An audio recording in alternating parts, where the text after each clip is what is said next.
안녕하세요. 오늘은 임신 중절 시술에 대한 입법과 관련된 헌법재판소의 결정 및 그에 따른 입법적 방향을 함께 살펴보겠습니다. 본 영상은 연세대학교 헌법학회에서 2024년 12월 29일에 제작하였습니다. 본론에 앞서 본 영상 내용은 엄주희 교수님의 저서 헌법과 생명에 기반한 것임을 알려드립니다.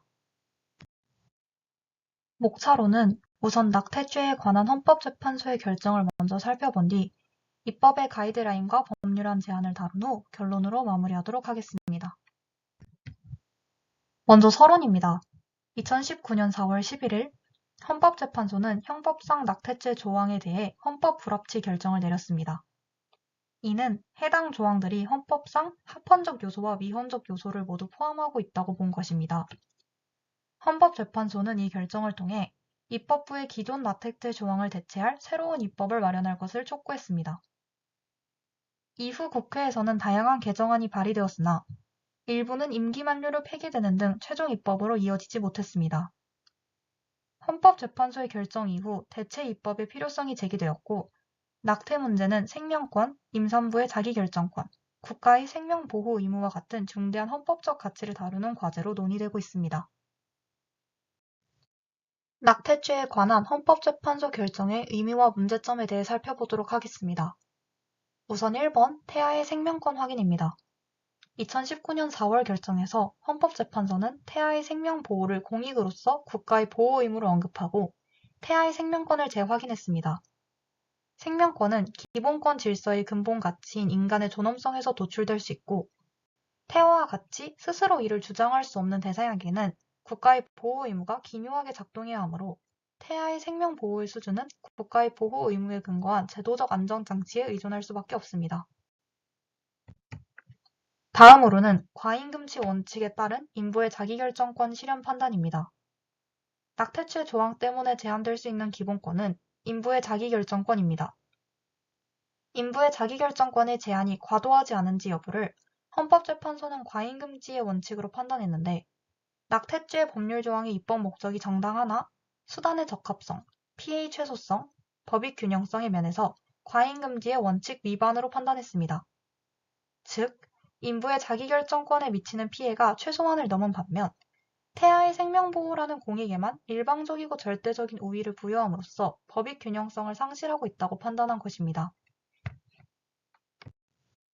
자기결정권은 인격권을 바탕으로 자기 운명을 스스로 결정할 수 있는 기본권으로서 인부가 처한 여러 복잡하고 어려운 상황 가운데서 임신 유지냐, 중절이냐, 양자택일하라는 것은 선택권을 준다고 해서 인부의 자기결정권 행사를 보장한다고 말할 수는 없습니다.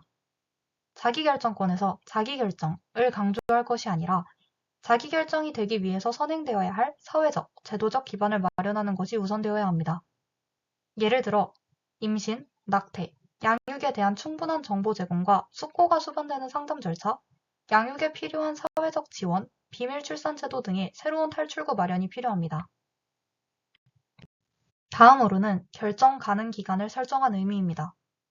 임신 22주부터는 독자적인 생존이 가능하다고 하여 22주 내에는 임신 유지와 출산 여부에 대해 자기결정권을 행사할 수 있는 기간, 즉 결정 가능 시간이라고 칭하고 이 시기까지는 태아의 생명에 대한 보호수단과 정도를 달리할 수 있다고 보는 것이 타당하다고 헌법재판소는 판시했습니다. 독자적인 생존이 가능한 시기가 그렇지 않은 시기에 비해 훨씬 인간에 근접한 상태에 도달했다고 하면서 착상 시부터 독자적인 생존이 가능한 시기 전에는 인부가 임신 유지와 출산 여부에 관한 자기결정권을 행사하기에 충분한 시간이 보장되는 시기라고 판단하고 있습니다.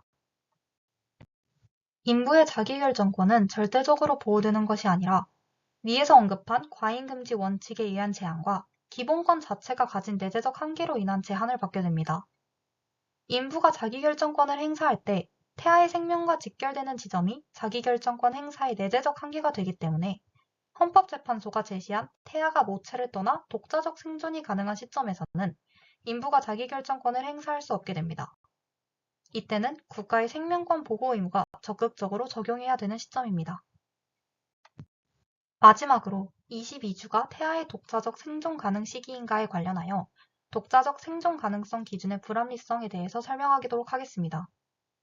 의학적으로 임신 20주 이상 37주 미만 사이는 조산으로 분류하여 분만으로 보고 있다는 점에서 20주 태아부터는 생존하는 사람과 동일하게 본다는 의미를 전제하고 있다고 보여집니다. 22주라는 시기는 재판부에서 임의로 설정한 예시적인 기간으로서 불가피하게 낙태 결정을 해야 하는 상황을 고려하여 낙태 가능 시점을 정해야 할 때라도 최소한 20주보다는 이른 시기로 하는 것이 합당합니다. 다음으로는 헌법재판소 결정에서 도출된 가이드라인에 기반한 법률안 중 낙태 관련 부분을 발췌하여 소개해드리고자 합니다. 첫 번째로 태아의 생명권과 친생부의 책임이 법률에 명시될 필요가 있다는 점입니다. 태아의 생명보호라는 공익은 생명권과 직결된 문제인 만큼 경시되어서는 안 되며 그 중대성에 따라 법률에 명확히 명시되어야 합니다. 그러나 낙태는 매우 중요한 결정이며 막중한 책임이 따르는 만큼 인부 혼자서 이 부담을 짊어지지 않도록 친생부의 책임 또한 법률에 명시되어야 합니다. 특히 낙태는 태아의 생명권을 박탈하는 문제이므로 법률 체계의 정당성을 고려했을 때 형법에 규정되어야 할 것입니다. 두 번째로 일률적인 낙태죄 적용이 아닌 사회보장적 접근이 필요하다는 점입니다. 모든 낙태에 대해 인부를 형사처벌하는 방식은 헌법재판소가 지적했듯이 수단의 적합성과 피해의 최소성 측면에서 미현적이며 실효성 또한 없습니다. 일률적 형사처벌보다는 임신, 출산, 양육을 경제적, 정책적 등 다방면으로 지원하는 사회보장적 접근이 더욱 효과적이고 합헌적인 방법일 것입니다. 또한 낙태 가능 시기는 태아의 생명권과 인부의 자기결정권이 조화롭게 보장될 수 있도록 인부의 건강 영향, 태아의 고통 인지 시기, 심장 박동 등을 종합적으로 고려하여 판단했을 때 조산으로 분류되는 20주를 넘지 않는 것이 바람직할 것입니다. 세 번째로 22주 이내 사회경제적 사유로 인한 낙태 허용보다는 인부가 충분한 숙고 과정을 거칠 수 있는 절차 과정을 두는 것이 바람직하다는 점입니다. 사회경제적 사유는 매우 포괄적인 범위의 사유를 인정하는 것으로 사실상 22주 이내에는 이유를 불문하고 낙태를 허용하는 결과를 초래할 수 있습니다. 이는 태아의 생명권이 지나치게 쉽게 박탈되는 결과로 이어질 수 있습니다. 따라서 이보다는 인부가 전문적 상담 등을 통해 충분한 숙고의 과정을 거칠 수 있도록 해당 절차를 입법화하는 것이 필요할 것입니다. 마지막으로 낙태는 국가의 생명보호 의무가 발동되는 공익적 영역이므로 낙태 시술기관의 의무사항, 정부의 관리감독 사항, 시술 가능한 의료인의 자격 등이 법률에 명시될 필요가 있습니다. 또한 도덕적 가치관 등으로 인해 양심에 따라 낙태 시술을 거부할 권리 역시 의료인들에게 부여하는 것이 필요합니다. 마지막 결론입니다. 이와 같이 임신 중절 시술 및 낙태죄와 관련한 헌법재판소의 결정 취지와 헌법적 가치를 바탕으로 한 입법 방향에 대해 살펴보았습니다. 생명은 헌법적 가치의 근간이며 양보할 수 없는 기본적 권리입니다. 동시에 여성의 삶과 미래 또한 존중받아야 마땅합니다.